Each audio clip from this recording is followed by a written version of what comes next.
Assalamualaikum warahmatullahi wabarakatuh.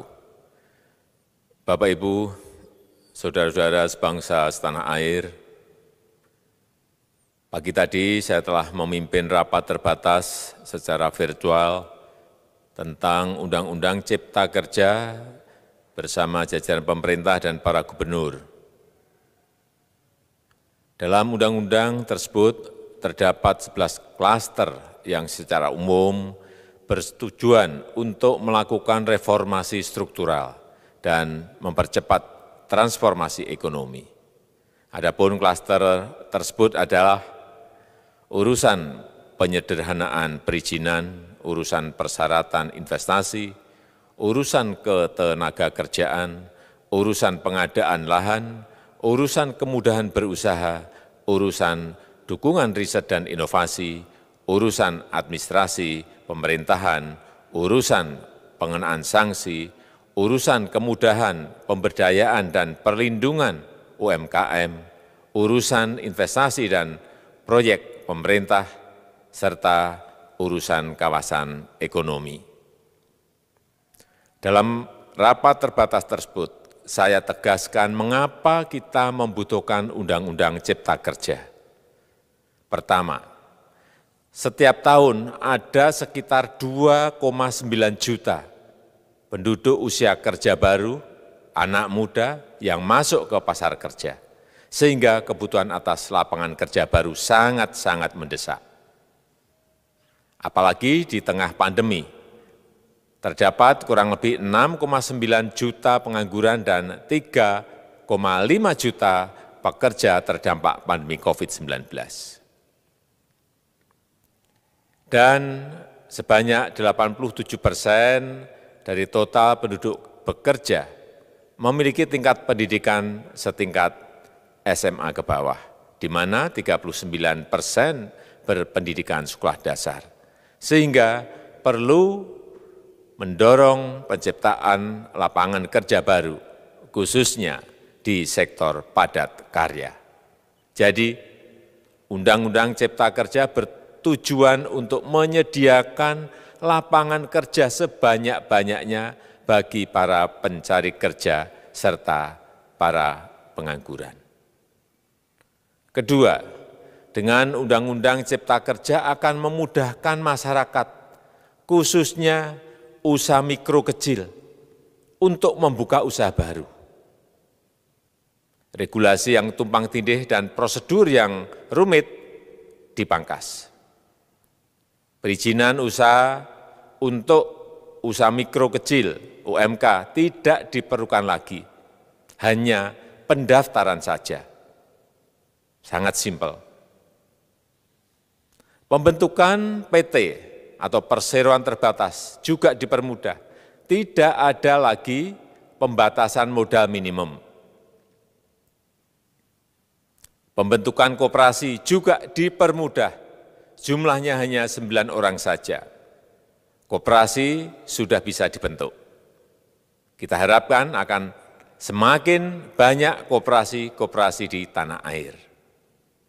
UMK, usaha mikro kecil yang bergerak di sektor makanan dan minuman, sertifikasi halalnya dibiayai pemerintah, artinya gratis.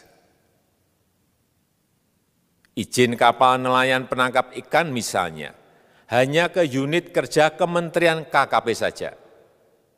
Kalau sebelumnya harus mengajukan ke Kementerian KKP, Kementerian Perhubungan, dan instansi-instansi yang lain.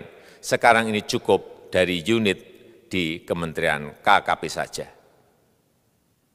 Ketiga, Undang-Undang Cipta Kerja ini akan mendukung upaya pencegahan dan pemberantasan korupsi. Ini jelas karena dengan menyederhanakan, dengan memotong, dengan mengintegrasikan ke dalam sistem perizinan secara elektronik, maka pungutan liar, pungli dapat dihilangkan.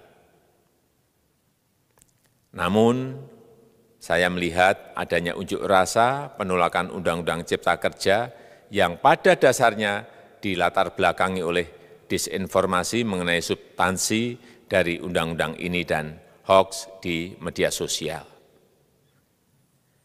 Saya ambil contoh, ada informasi yang menyebut tentang penghapusan UMP, upah minimum provinsi, UMK, upah minimum kota kabupaten, UMSP, upah minimum sektoral provinsi. Hal ini tidak benar, karena faktanya upah minimum regional, UMR, tetap ada. Ada juga yang menyebutkan bahwa upah minimum dihitung per jam. Ini juga tidak benar. Tidak ada perubahan dengan sistem yang sekarang. Upah bisa dihitung berdasarkan waktu dan berdasarkan hasil. Kemudian adanya kabar yang menyebutkan bahwa semua cuti sakit, cuti kawinan, cuti khitanan, cuti baptis, cuti kematian, cuti melahirkan, dihapuskan. Dan tidak ada kompensasinya. Saya tegaskan juga ini tidak benar. Hak cuti tetap ada dan dijamin. Kemudian apakah perusahaan bisa mem-PHK kapanpun secara sepihak? Ini juga tidak benar.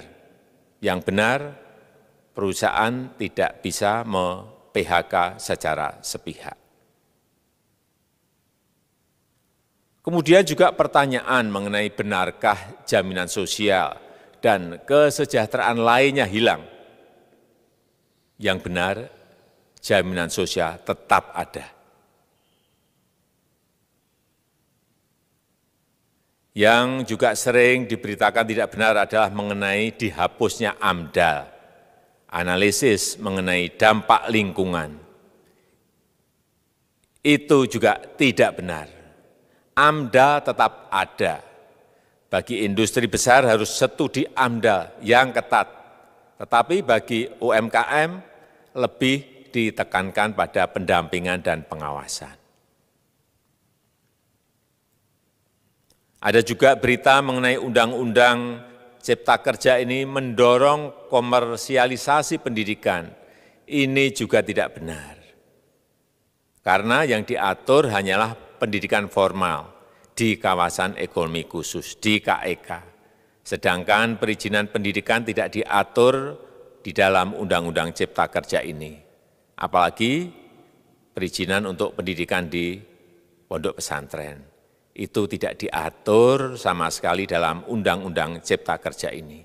Dan aturannya yang selama ini ada tetap berlaku. Kemudian diberitakan bahwa keberadaan bank tanah. Bank tanah ini diperlukan untuk menjamin kepentingan umum, kepentingan sosial, kepentingan pembangunan nasional, pemerataan ekonomi, dan konsolidasi lahan serta reforma agraria. Ini sangat penting untuk menjamin akses masyarakat terhadap kepemilikan tanah, kepemilikan lahan, dan kita selama ini tidak memiliki bank tanah.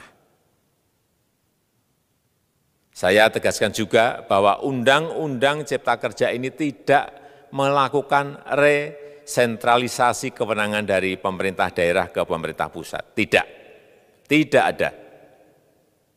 Perizinan berusaha dan pengawasannya tetap dilakukan oleh pemerintah daerah sesuai dengan NSPK, norma, standar, prosedur, dan kriteria yang ditetapkan pemerintah pusat. Ini agar dapat tercipta standar pelayanan yang baik di seluruh daerah.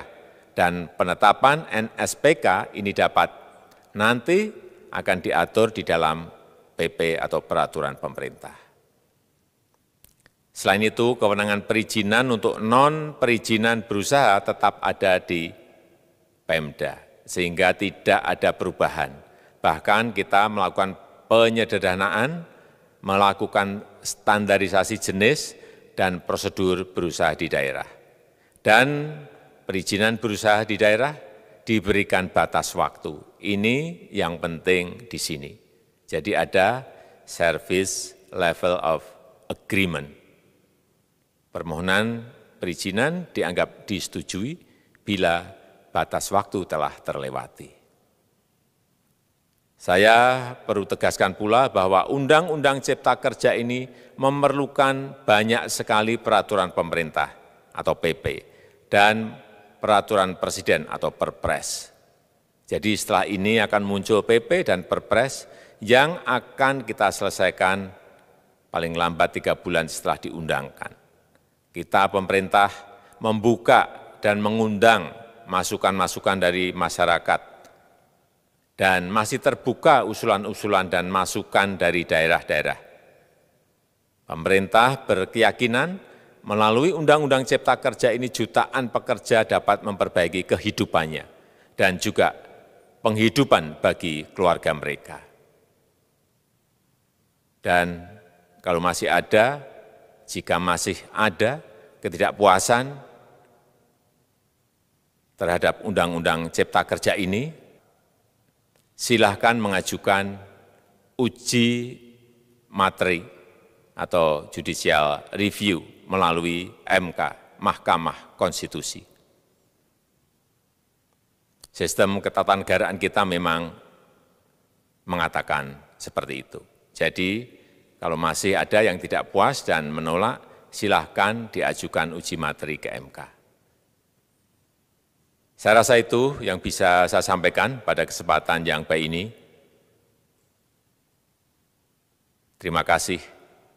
Wassalamualaikum warahmatullahi wabarakatuh.